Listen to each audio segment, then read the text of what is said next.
another day. Took these to the car wash yesterday, tried to clean them up. Some plastics, the battery trays, the rotors, just for now, the rotors, the little dust shields, the inner fender wells. I hit these with the wire wheel.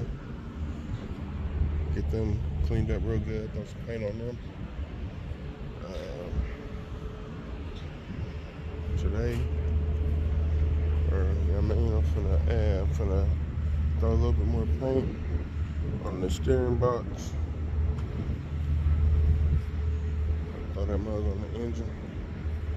Gotta throw a little bit more paint on the front, hit some spots, and then get up underneath and hit it as well. Throw some more paint on this rail here, horn, whatever it's called, before I throw the steering box on there. And yeah, y'all, so I got more movement in my steering now on this frame. And come to find out, I looked online, they say you can't have ball joints too tight. I don't know, y'all, because I loosened these mugs up a little bit, and I can move it now, y'all. So it is what it is. They say you can't, but everybody don't know everything, I guess.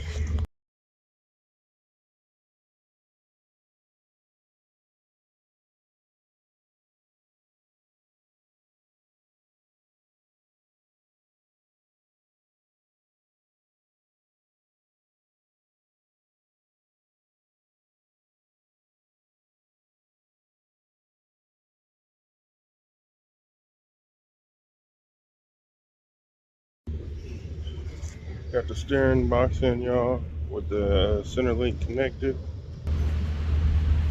Hopefully it's on there how it should be going. There's some spots on the frame that I didn't get like the gunk off of, to where the paint ain't gonna stick, or eventually it'll rub off, wipe off, but it's all good. For now, yeah, man, it is what it is.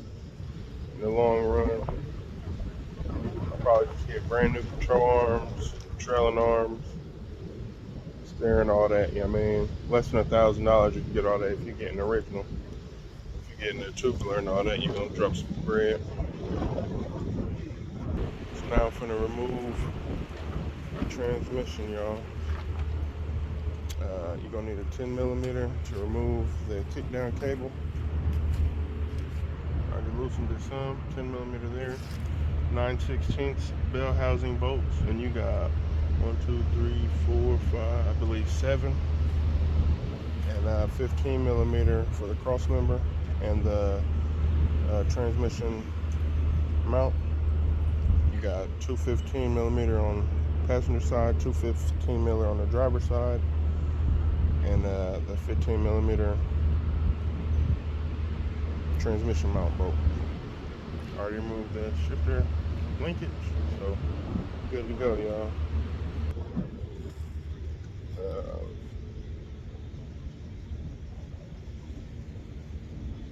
Might clean up this engine, get some paint, not for sure. Before I do that, I'm gonna have to put it top dead center and make sure the distributor is pointing at the number 2. And I believe I gotta look at the numbers. Maybe it's 1. I gotta look at the firing order. It's been a while, but I believe it's the number 2 cylinder.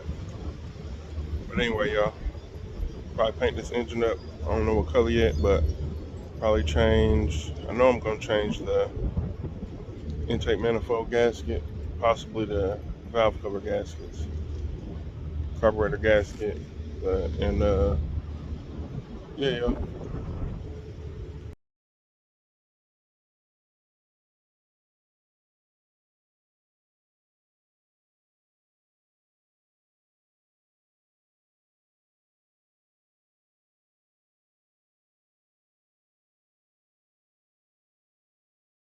I forgot to loosen the transmission lines and remove the kickdown cable. So remember I said the 10mm for the kickdown cable for the transmission lines, not the pieces that go into the transmission, but the lines that go into that fitting are half.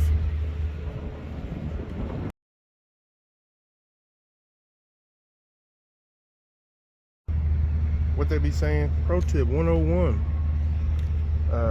get your drain pan underneath that transmission before you remove the of course the pan, if you're gonna remove the pan, but if you're gonna remove the kickdown cable and the transmission lines, make sure you got your drain pan under there.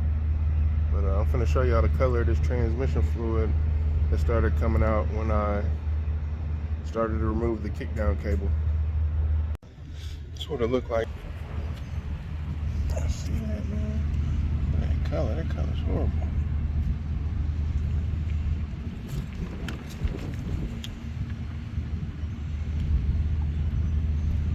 Gotta wait, I guess, till some fluids out of there to disconnect that, so I can see in there.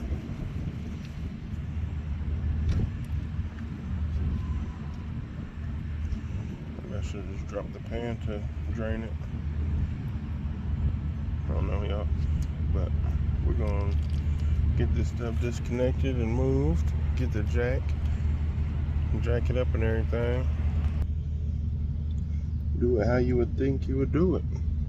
Probably give me a dipstick tube for the engine too. Well, I don't know.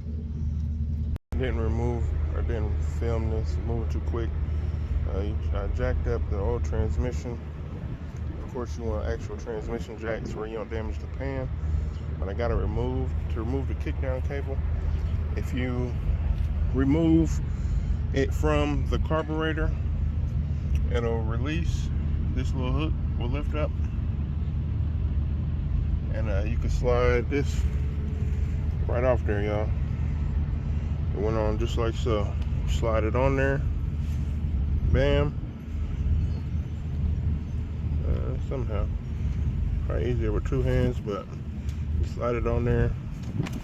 That's how it goes, y'all. Now I'm about to move this transmission out the way and get to looking at the two head bolts that I need to try to drill out of this engine, y'all.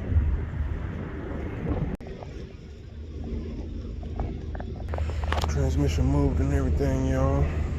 Got a lot of fluid there, so I ain't gonna be stepping in it, of course, but motor mounts is shot. The whole engine dropped down in the back when I removed that transmission and the cross member. But y'all don't know. I don't know if the oil in there and there is from the rear main seal, or if it's from the oil that was probably leaking here. Remove the torque converter, which is going to be what, probably 15mm.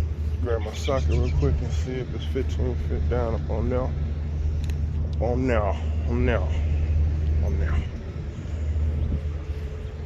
Right here where the starter was.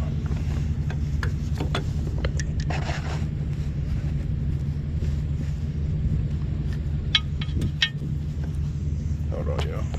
15mm, perfect fit, y'all. Wipe my hands off. Yep, underneath there again. Throw these gloves on.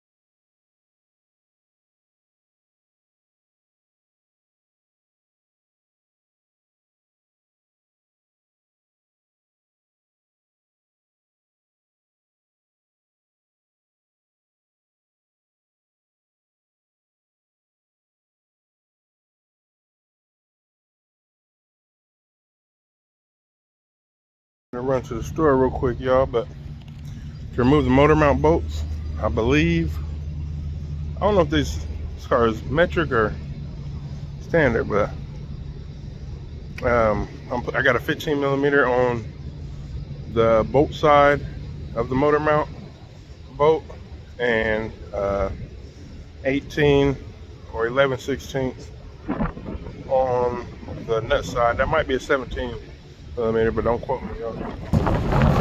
Let's set up. I'm trying to take out the fuel pump, but I can't because them bolts are stripped. So shout out to my neighbor for suggesting I needed a water pump or a fuel pump years ago. Put that on there like so, y'all. Make sure it's not crooked.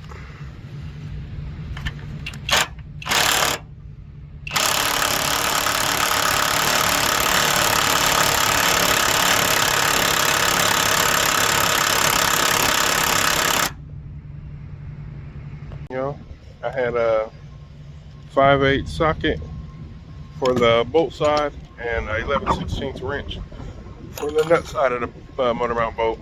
I got it removed, but I'm gonna have to tilt the engine up just a little bit on the rear side so I can pull it all the way out, and then I can lift the engine up a little bit to where I can start working on the front two bolts that's broke off in there.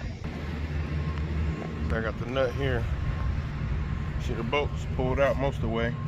I'm gonna lift the back side up a little bit and slide it on out. And these are two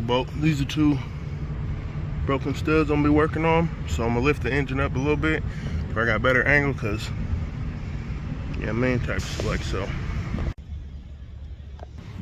So I lifted the engine up a little bit, y'all.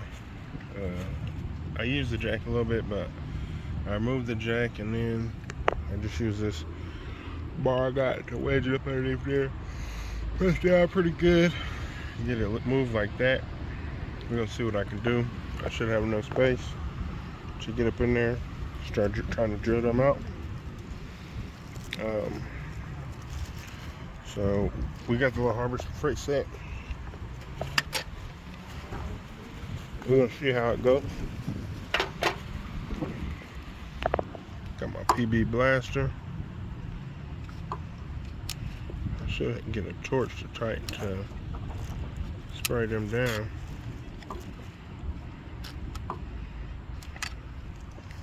But get set up real quick. There's a little punch I'm gonna use to get it in the center of them joints. Using my little mini sludge. They say you want to try to put this punch closest center as possible of each bolt before you start. It could have went up a little bit, but we're gonna try this, y'all. Drill it for a few seconds. Hit it with some PB blaster. I'm gonna set up my tripod here in a second for y'all.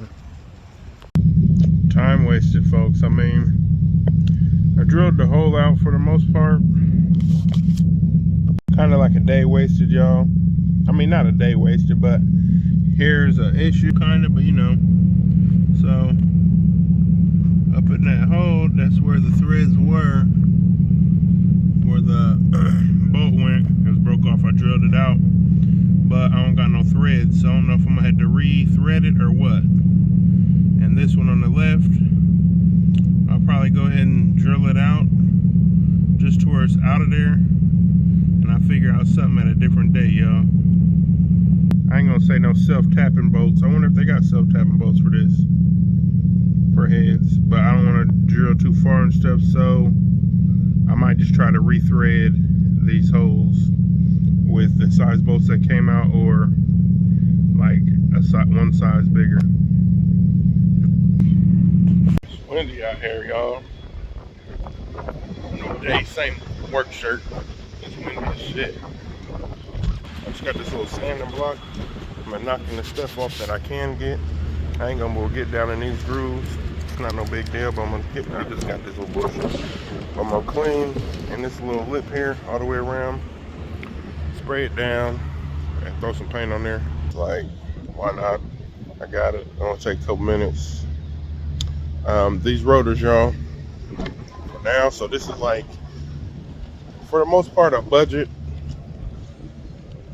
frame swap.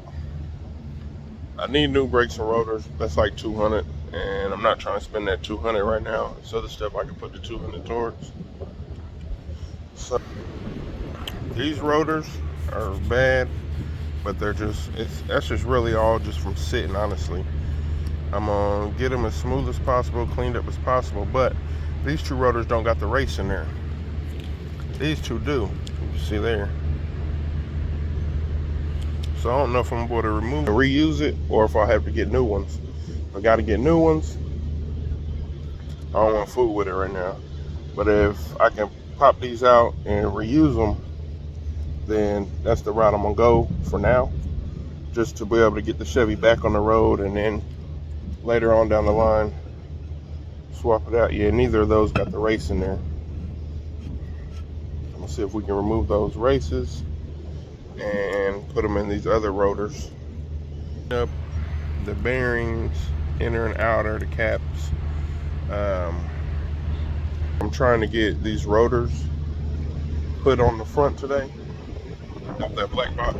I really want to put, I'm gonna put the dust shields on too. Things ain't cleaned up to the most as I can get them, but I figure I get them on here, throw the front end together, get the tires back on it, throw a little bit more paint under the front, underneath the front section, from about here to there on both sides and underneath the middle. Throw some paint on there, and once the front end's together and the paint's on the underside, I believe the body's ready to go back on the frame, y'all. So we ain't gonna be doing that today, but if I can get this frame positioned underneath the body today, that'd be magnificent. I'll probably go on these, find me something to be able to spray down in these holes, to be able to get like as much paint spread around as possible. So they got a wand or something I could use. I'm gonna figure something out, y'all, just so where the inside of the frame has paint on it as well.